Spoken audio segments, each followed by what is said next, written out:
Hey folks, it's Dave Neal, stand-up comic, host of the Rush Hour podcast. We have a special weekend update with Blake Lively and her case against Justin Baldoni.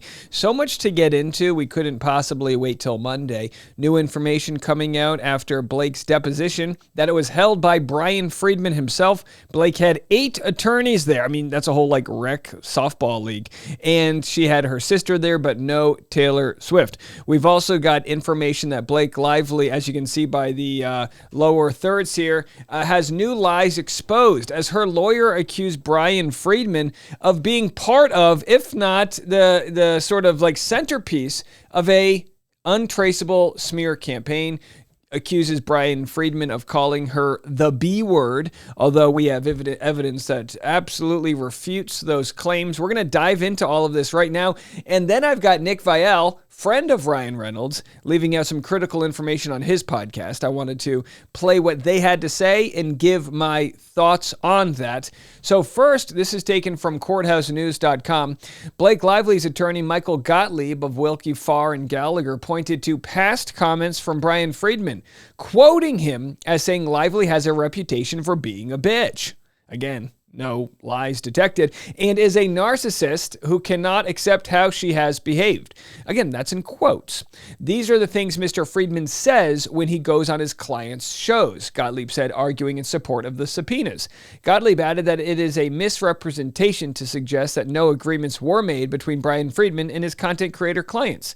He argued that by his count, Perez Hilton posted more than 500 times about the spat between Lively and Baldoni on his gossip website, with the post skewing in Baldoni's favor. We'd like to know about Perez Hilton. We'd like to know if there is actually an agreement in place between the two of them.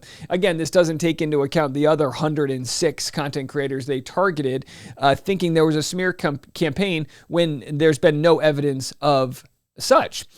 So what's interesting about this quote is it's been plucked up by Team Justin Baldoni's subreddit to say Brian Friedman didn't call her the B word. Megyn Kelly did. Have a listen to this. Any attempt to sue me for potentially defamatory statements. And then I will leak it to the New York Times so it will get out there. And then everyone will know that I'm the victim here, as opposed to the narrative that existed prior to her filing that complaint, which was, she seems like a real bitch, and she is tone deaf on domestic violence, and she seems to have blown up her movie for no apparent reason. Those were the buzz. That was part of the buzz going around about her. She bullies reporters. That was also part of it. So Megyn Kelly here clearly offering her opinion as to what she thinks about Blake Lively.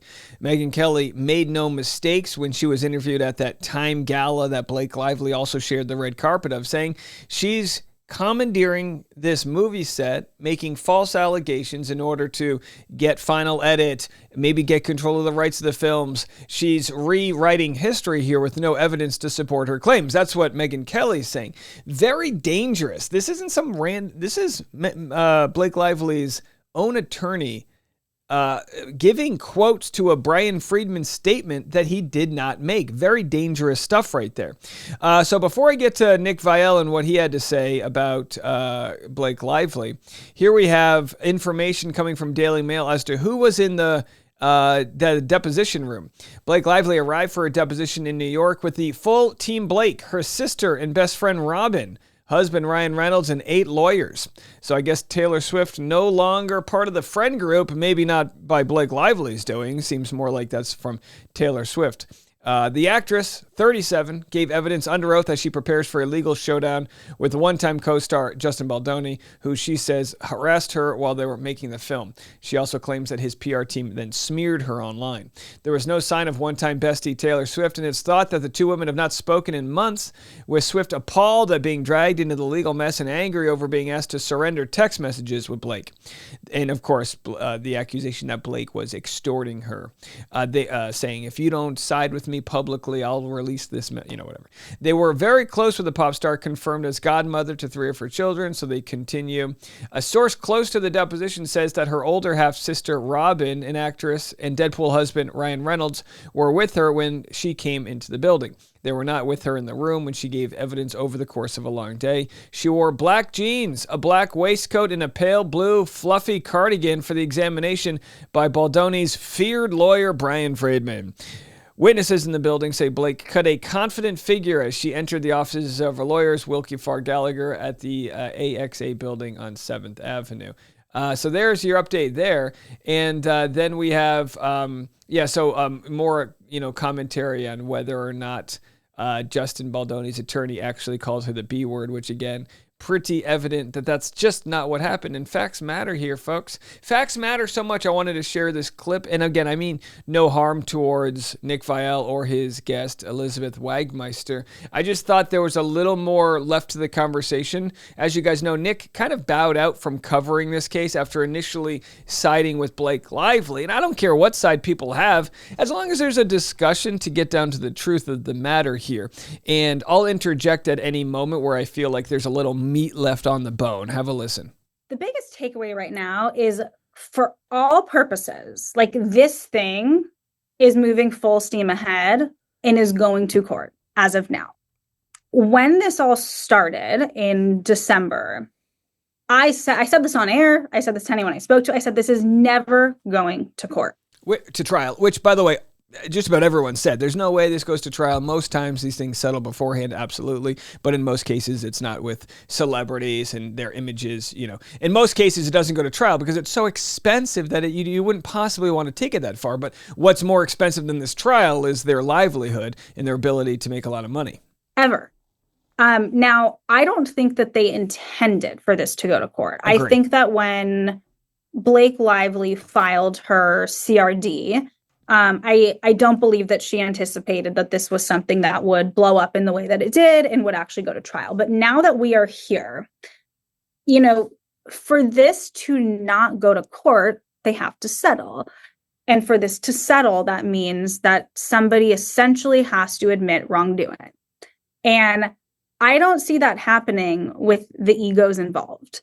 I also don't think that the Blake Lively side wants to sit in court for this. You're talking about Ryan Reynolds, one of the biggest stars in the world. Like, does he want to testify in a very public thing? No, of course not. Of course not. But they're the ones who filed the suit against Justin. They probably want this to be over. But as of now, this is moving full steam ahead. Whether that is March of 2026, court dates get moved all the time for different reasons. So I think it's very possible that this is still settled, but I'm like in a 50-50 now, where before, just based on my past reporting on celebrity cases, I was in a 100%, there is no way this is going to court. And so is that, I was under a different impression that, like, sometimes when you settle, like, the settlement includes like some kind of non-disclosure and no one really knows the details of the settlement or what. The problem here is that Justin would only settle if Blake apologizes. Blake would only settle if Justin apologizes. Was admitted or what wasn't admitted or who owed what.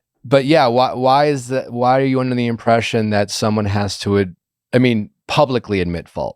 Because this has been an incredibly public spectacle. And I think it's very clear that they hate each other's guts. And I don't think that they're playing nice behind the scenes. Well, yeah, I can't imagine Blake's team would settle without demanding some kind of public apology from Justin's camp. Right? Advice, and this is where we don't get the sort of Justin Baldoni voice here, is the same thing Justin would say. He wouldn't settle without a clear apology from Blake that she misinterpreted his job as director and took it as harassment and whatnot. There is just no way. He has not flinched once in his belief that he is being misrepresented by her, that the allegations aren't true. And I think Blake, and most people have said this, Blake has a larger chance of continuing her career than Justin does. His career is dead in the water unless he's vindicated here. Blake, say what you want about her, had another, her sequel to that, movie with Anna Kendrick came out since then, and the money that is still there. She could still be part of, you guys might say, I would never watch her projects again. Enough people will. She will continue to work. Justin is the one harmed here. And if it's true that he is as innocent as he claims, which so far there's been no evidence to prove to the contrary, if that's all true, he's needs this thing to go to trial, regardless of how much it costs, or he doesn't work again in the industry. Right. Ding, ding. That's exactly right. So, they don't need money. Like, this is not, and by the way, I'm sure they will ask for attorney's fees, but they don't need the money. This is about, exonerating yourself in the court of public opinion at this point. And I could very much see that either side, part of the settlement would be you have to issue a public apology. So look, maybe they do get to the point where they just say, let's make this go away. No one wants to go to court. Let's settle this behind the scenes. And we don't know anything. That's very possible. That's not going to happen. There's 0% chance it got this far and Baldoni's going to say, you know what, let's just privately settle this, not without a public apology. They are, because they know a jury will side with them. They know that Blake has found zero evidence to any of her claims. And it's on Blake to prove that she was harassed. Those are lofty allegations to make. You know, and early on when people follow this, the people that are in the sort of Blake Lively camp, I think Nick was one of them. The reason Nick decided to stop following it, he says, is because they were getting harassed. But it really came down to them not really being that educated on the topic. And then folks said, well, you work with Mint Mobile money. You want to be besties with Ryan Reynolds. Clearly, you're not being objective here. And Nick had all these reasons to why he thought Justin Baldoni was in the wrong. And then early on when Baldoni was targeted, Nick took a big victory lap. And it was a premature victory lap. But I just, this thing keeps on going and going and going because both sides are relentlessly fighting this, which is, of course, their right to do. I don't think that anyone thought that it would get to this point, and you never know what is going to just become like a pop culture thing, right? Like this became a thing for Nick. Like we've been talking about this from the beginning. The day that this CRD was reported on in the New York Times, it was a thing. People are obsessed with it. And I don't think that either side would have anticipated that. So yeah, so the latest update in terms of what's playing out in the courts is what you said, Nick, is that Blake Lively had issued subpoenas on 3 different, we'll call them content creators. Now those subpoenas have been withdrawn. That's their latest filing. The reason why they were subpoenaed was part of their discovery process, which is their right to do. If you are prepping for a trial, if you are prepping for a deposition, you can issue a subpoena on anyone. It is a information finding mission. I disagree with the simplicity of what Elizabeth is saying here, respectfully. A subpoena can be issued if you have evidence to prove why you want that subpoena. If I think that my crazy Uncle Tony is extorting my mom, I can't just get a subpoena. I'd have to see an email or something that pointed me into the direction of that happening. And so if you're Blake Lively's side, you could say, yeah, there's this untraceable smear campaign. But does that mean you just get to subpoena anybody because it's why don't you just subpoena Bank of America and open up everyone's bank records? You know what I mean? Like they're not firing a targeted shot. They're just carpet bombing everybody. And that's dangerous when it comes to journalism. The fact-finding mission. That's what attorneys do. They issue subpoenas on people, on phone companies, whatever it is, to get all information, all records. I think the reason why there was so much backlash with issuing subpoenas on content creators is because this thing is playing out in the public. And if you are a content creator that your job is literally to get on your own platform and speak your mind, and all of a sudden in your inbox, you receive a subpoena from a huge star, you're going to talk about it.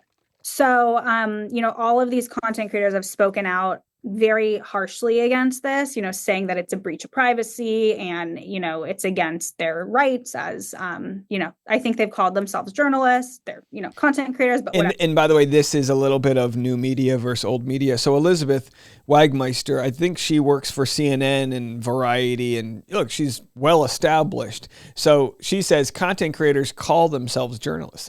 A journalist is somebody who exposes new information or reports on things.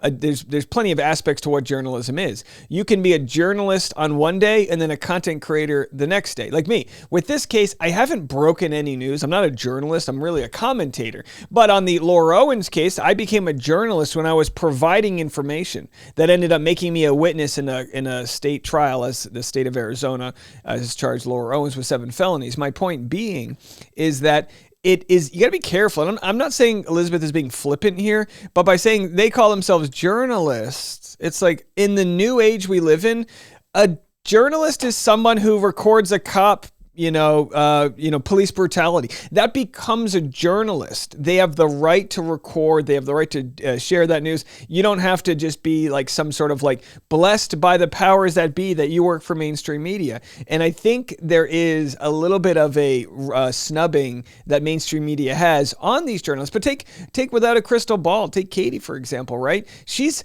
helped expose the sham subpoena. She's been a part of FBI raids not with this trial, but when it comes to the TikTok cults, right? So these content creators exist and are emboldened to become journalists because small-time journalism is essentially dead, right? So nobody's doing a better job than these content creator journalists are at going through court documents and figuring out the sham subpoena and all of the sort of the things that a law firm would never have the bandwidth to do on their own.